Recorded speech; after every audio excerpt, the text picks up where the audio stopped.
wekenlang die woonden op den dree. Het was een meisje schoon, ze was zo leeg. Ze was zo lang en slank met golvend haar.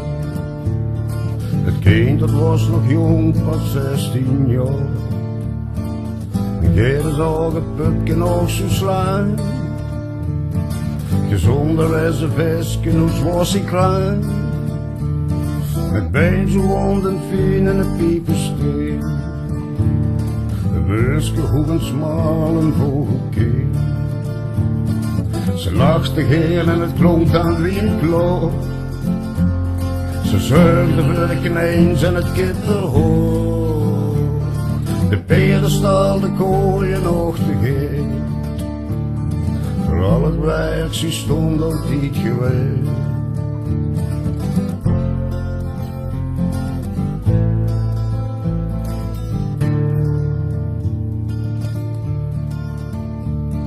Voor dagen dode doeven in de slaap. Die komen uit een zachte gooie dag. Het was voor het meisje dat een voren deed. Een schoender in het deur, het was dan niet. Net zomaar kwam ze werken op het land.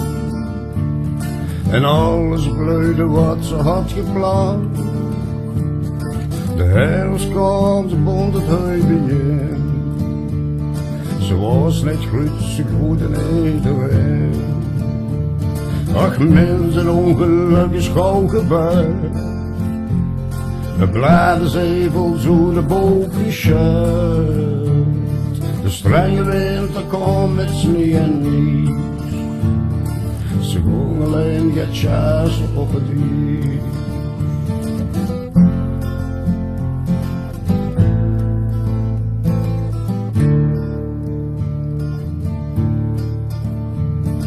Er was een open wereld, zo is het niet. Het is wat broos en zwaak bij het hoegeleed. De schaat bleef snijden, stond de zakken door. En veel in het open graaf dat haar bevroor. Het heet een dag geboren en gesnied. Men miste haar en zeugde bij de vlieg. Betalen met het leven is een prijs. Haar handlag was gevroren in het diep. Het hek met bloemen ligt door in een steen. Vanuit de deur het kunt om in een geen. Het leven van de mens is lang nog breed. Het is wie de wind die even overgeeft.